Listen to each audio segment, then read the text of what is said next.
فصیح بلیغ ضرور ہوتی ہے، لیکن مخاطب کو سمجھنے میں تھوڑی دیر لگتی ہے۔ یہ دو میرے عذر ہیں۔ اگر آپ کی طرف سے میری کچھ اس میں معاونت ہو سکتی ہے، آپ میرے ساتھ تعاون کر سکتے ہیں، آپ پیچھے سے میری رہنمائی اور میری مدد کر سکتے ہیں یا اللہ، پھر تو میں جا رہا ہوں، ورنہ یہ دو عذر ہیں میرے۔ اللہ نے کہا موسیٰ تو کیا چاہتا ہے؟ کہا موسیٰ اے اللہ میں تو چاہتا ہوں کہ میرے ساتھ ایک آدمی دوسرا ہو، میرے ساتھ ایک آدمی دوسرا ہو جو میرا ہم منصب ہو۔ اللہ نے کہا بتا موسیٰ تو کیا چاہتا ہے، تیرا دوسرا ہم منصب کون ہو؟ جو طاقت جو عہدہ ہم نے تجھے جو عزت عطا کی ہے، تیرے ساتھ اس میں برابر دوسرا کون ہو؟ قربان جاؤ، مجھے اور آپ کو کہا قیامت آنے والے ہر انسان کو، ہر بھائی کو یہ سبق دے دیا۔ موسیٰ علیہ السلام نے کہا اے اللہ، نہ پڑوسی کا کہہ رہا ہوں، نہ کزن کا کہہ رہا ہوں، نہ چاچا انکل مامے کے بچے کا کہہ رہا ہوں، نہ میں کسی یار دوست کا کہہ رہا ہوں، یا اللہ میرا ہم منصب اور میری عزت اور مقام مرتبے میں میرے ساتھ جو دوسرا ہو، میں چاہتا ہوں میرا بھائی ہارون ہو۔ میں چاہتا ہوں، کسی کا تذکرہ نہیں کیا، میرا بھائی میرا ہارون ہو۔ آپ تو آج معاشرے میں دیکھیں، ہم یہ کہتے ہیں کہ یا اللہ جس منصب میں میں ہوں اس پہ میرا بھائی نہ پہنچے، جو عزت مجھے ملی ہے میرے بھائی کو کہیں نہ مل جائے۔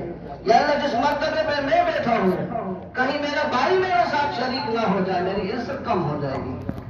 موسیٰ نے کہا نہیں یا اللہ جس مرتبے پہ میں ہوں، میں چاہتا ہوں جس ماں کا دودھ میں نے پیا ہے اسی ماں کا دودھ میرے اس بھائی نے بھی پیا ہے، یا اللہ میرے ساتھ اس کو شریک بنا دے۔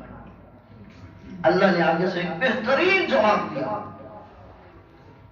اللہ نے فرمایا قال سنشد عضدک بأخیک، کہ اے موسیٰ تیرے بازو کو، تیرے کندھے کو تیرے بھائی کی تعاون اور مدد سے میں اس کو مضبوط کر دوں گا۔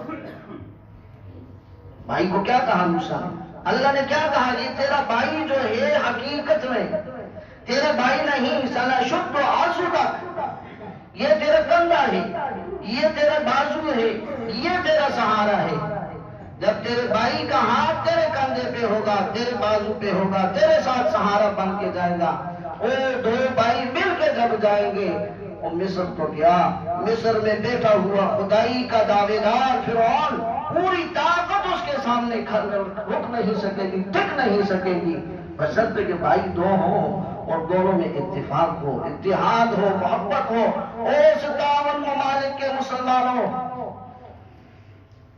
بن جاؤ ایک، پوری دنیا کا کفر تمہارے سامنے ٹک نہیں سکے گا۔ دو بھائیوں کے سامنے اگر فرعون نہیں ٹک سکا، 57 ممالک کے اسلامی ممالک کے سامنے یہ کفر نہیں ٹک سکے گا، قطعاً نہیں ٹک سکے گا۔ ہو تو صحیح، محبت تو ہو، بھائی بھائی کے ساتھ مخلص تو ہو، بھائی کا بھائی کے ساتھ اتفاق تو ہو۔ ہم تو دو بھائی بن جاتے ہیں، بچے ہو گئے، گھر ہو گئے، فوراً شادی ہوئی، یہ ہوا وہ ہوا، تیسرے دن گھر میں دیوار مارو جی، اکٹھے کیوں رہ رہے ہیں؟ راستہ الگ کرو جی، اکٹھا کیوں رہ رہے ہیں؟ دروازے اس کا الگ کرو جی، اکٹھے کیوں رہ رہے ہیں؟ تو برتن ہمارا ادھر کرو جی، ہمارے برتن میں تو نے استعمال نہیں کرنا، تیرے برتن ہم نے استعمال نہیں کرنے، اس راستے سے تو نے اندر نہیں آنا، اس راستے سے ہم نہیں آئیں گے، ادھر تیرے بچے نہیں آئیں گے، ادھر میرے بچے نہیں آئیں گے۔ وہ دشمنی اور وہ دیوار لا کے درمیان میں ہم کھڑی کر دیتے ہیں جیسے ہم نے کشمیر فتح کرنا ہے۔ سب سے بڑا دشمن ہم اپنے بھائی کو کھڑا کر دیتے ہیں۔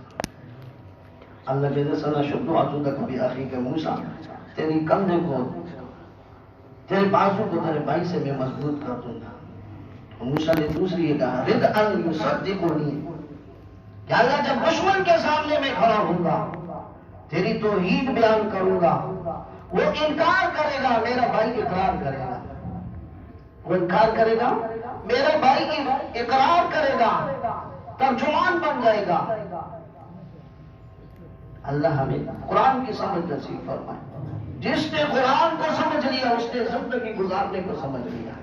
جو قرآن سے دور چلا گیا اس کی زندگی اور ایک عام جانور کی زندگی میں فرق نہیں رہتا، فقط بولنے کا ایک فرق رہ جاتا ہے کہ اس کے بولنے کا انداز الگ ہے، اس کے بولنے کا انداز الگ ہے۔ اللہ تعالیٰ توفیق عمل نصیب